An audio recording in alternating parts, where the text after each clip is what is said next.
we go to Los Angeles, where we're joined by journalist Greg Palast, Puffin Foundation Fellow for Investigative Reporting. His recent article, Rubio's Billionaire Wins Ransom from Argentina. Greg Palast, explain.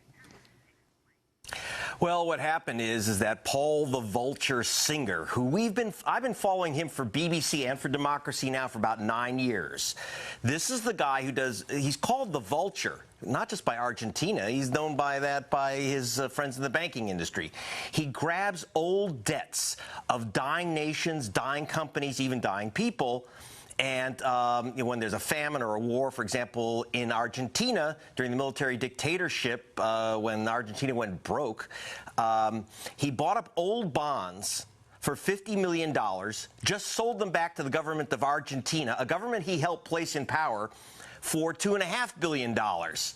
And he did this through what the Argentine government and the United States Treasury call extortion. He says, if you don't pay me, I'm going to stop you from borrowing money. I'm going to choke your nation to death. He even seized a Argentine naval ship on the high seas. I mean, he's basically a privateer, a pirate. And what's important about what's coming up in this election, the reason he influenced the Argentine election was to get a puppet president who would write him a check which would give him a 10,000% profit. He's looking for the same in the United States. Paul the Vulture Singer is the #1 donor to the Republican Party. Not the Kochs, by the way, Paul Singer. He's the #1 donor to American Crossroads, run by Karl Rove, which is basically your racial vote suppression on an industrial scale operation. So why is he involved in the U.S. elections? Because during his attack on Argentina, the Secretary of State, working with the president, the Secretary of State sent her lawyers into a U.S. federal court and said, don't force Argentina to pay off this guy. She tried to stop the extortion on Argentina.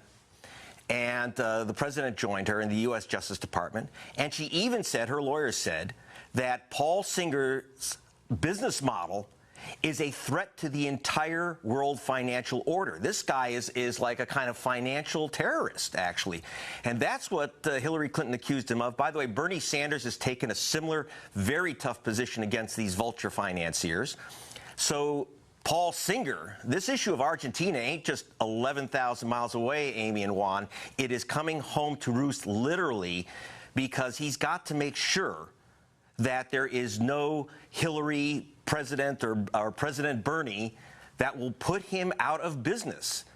Hillary's action probably cost him $500 million or $1 billion, and he wants blood, and he wants his guy in the White House. Which means anyone but Bernie, anyone but Hillary. But Greg, so why did he come behind Marco Rubio? Because obviously in Donald Trump, Trump is a candidate who's never seen a bankruptcy he didn't like. But on what basis did he go behind Rubio? Well, Rubio did his work for him. Rubio made an unethical, frankly, it horrified a lot of people. He made direct approaches to the State Department on behalf of his top donor. Paul the Vulture Singer is the #1 donor to Marco Rubio.